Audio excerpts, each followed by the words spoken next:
नमस्कार, इन खबर में आपका स्वागत है। मैं विद्या शंकर तिवारी हूँ। कल यूएन में भारत पाकिस्तान का आमना सामना हुआ, जिसमें सबसे पहले प्रधानमंत्री नरेंद्र मोदी ने बोला। उन्होंने एक स्टेट्समैन की तरह बोला, लेकिन बाद में जब बारी आई इमरान खान की, शुरू में तो उन्होंने भी बहुत अच्छा बोला, लेकिन लास्ट में जब वो कश्मीर पे उतरे तो अपनी पे उतर आए, यानी कि वही जो फ्रस्ट्रेटेड पाकिस्तान बोलता है। अब भारत के सामने सवाल ये था कि भारत क्या करे, क्योंकि ऐसे में सिर्फ दो ही विकल्प होता है, या तो स्टेटमेंट जारी करके या प्रेस कॉन्फ्रेंस करके आप अपनी बात कहिए, या राइट टू रिप्लाई को आप यूज कीजिए। भारत ने वही किया, लेकिन ये यूज करते समय भारत ने इस बात का ध्यान रखा कि इमरान खान को जवाब किससे दिलवाना है। तो बहुत ही सोची समझी रणनीति के तहत भारत का जो सबसे जूनियर मोस्ट अधिकारी था, डिप्लोमेट था, उससे जवाब दिलवाया गया। और इसके पीछे कारण क्या है? इसलिए कि वो जो महिला अधिकारी हैं विदिशा मैत्रा, वही इस पूरे चीज़ को कोऑर्डिनेट कर रही थी, और जो एशिया जो विंग देख रही थी उसमें पाकिस्तान आता है, इसलिए उनको ये जिम्मेदारी दी गई। ये बात करेंगे कि वो विदिशा मैत्रा कौन है और कितनी होशियार है, उनके नाम कौन कौन से रिकॉर्ड हैं, ये दूसरे एपिसोड में बताएंगे। लेकिन सबसे ज़्यादा ज़रूरी ये बताना है कि जब विदिशा मैत्रा उतरी तो पूरा डॉक्यूमेंट लेके उतरी कि यूएन में बताना क्या है। तो ये जो सवाल उठाया, दो बहुत महत्वपूर्ण सवाल उठाया कि वो पाकिस्तान बात कर रहा है मानवाधिकारों की, जो कि पूरी दुनिया में 130 आतंकवादी संगठन यदि लिस्टेड हैं किसमें, यूएन में, तो उसमें से 25 पाकिस्तान में हैं।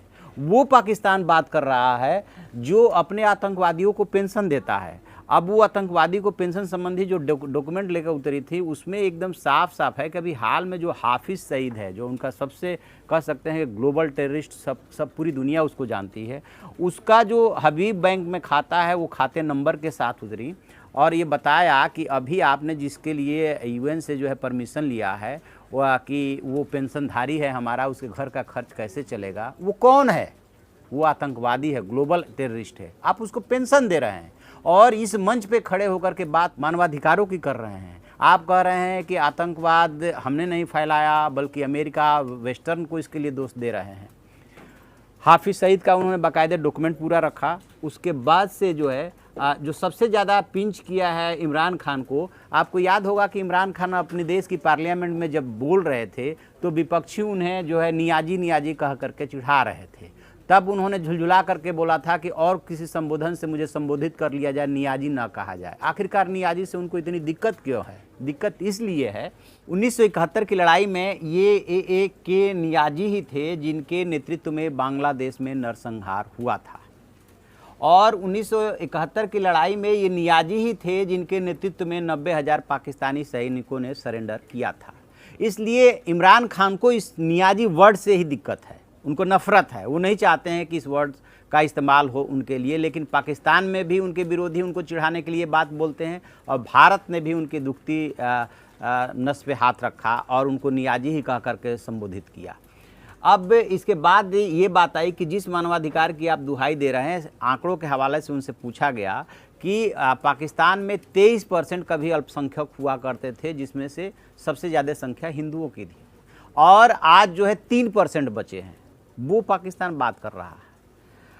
ये सबसे पहले हाफिज सईद के पेंशन देने का मसला विद डॉक्यूमेंट, उसके बाद से नियाजी का संबोधन, और फिर जो है अल्पसंख्यकों का इशू, और इस तरह से उनसे जब एक एक करके सवाल किया गया, वो भी भारत ने अपने सबसे जूनियर मोस्ट अधिकारी से उनसे पूछवाया, और फिर जब कुल मिला जुला करके बात रखी गई, उसके बाद होना क्या था, यूएन में बात रख लिए, भारत ने उसका जवाब दे दिया। अब भारत ने उनकी बात को इतनी ही गंभीरता से लिया है, सोच लीजिए कि आज प्रधानमंत्री नरेंद्र मोदी लौट रहे हैं तो उनकी नायक की तरह स्वागत की तैयारी है। उन्होंने तो प्रधानमंत्री तो जवाब देना दूर, प्रधानमंत्री वैसे जवाब देता भी नहीं है, यानी कि जो हमारा यूएन का प्रतिनिधि था या इनसे जो सीनियर अधिकारी था, उसको भी उतारना उचित नहीं समझा। उससे ये लगा कि जब एक औपचारिकता ही पूरी की जानी है, बेनकाब ही किया जाना है, तो तथ्यों के हवाले से किया जाना चाहिए, डॉक्यूमेंट के हवाले से किया जाना चाहिए, और सारे डॉक्यूमेंट रख करके ये बात कही गई, और उसके बाद बात खत्म हो गई। बात खत्म अभी नहीं हुई है, बात तो अभी शुरू हुई है,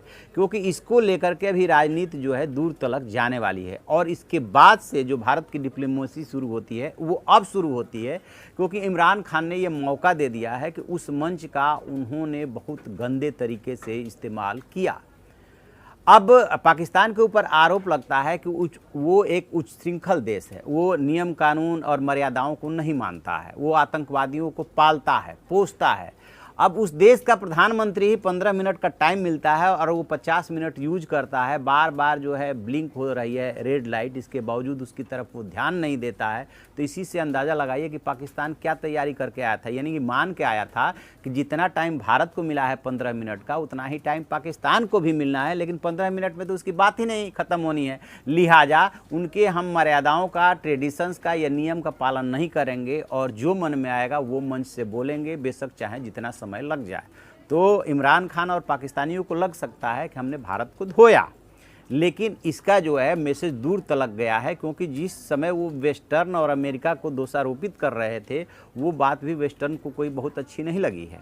और जिस तरीके से वो मुस्लिमों का ठेकेदार बनने की कोशिश कर रहे थे, उसका कितना मुस्लिम कंट्री उनको सपोर्ट करते हैं। और यहीं पे भारत की डिप्लोमेसी की परीक्षा होनी है कि भारत इसका कैसे जो है जवाब देता है, डिप्लोमेसी से कैसे देशों को राजी करता है कि पाकिस्तान के फेवर में एक भी बयान जारी ना होने पाए। परीक्षा शुरू हो गई है और ये राजनीति अभी दूर तलक जाएगी। देखते हैं आगे क्या होता है। जो भी इसमें और अपडेट होगा हम आपको अपडेट कराएंगे। आप देखते रहिए हमारा डिजिटल चैनल इन खबर। Thank you. इन खबर चैनल को सब्सक्राइब करें और बेल आइकन दबाना ना भूलें।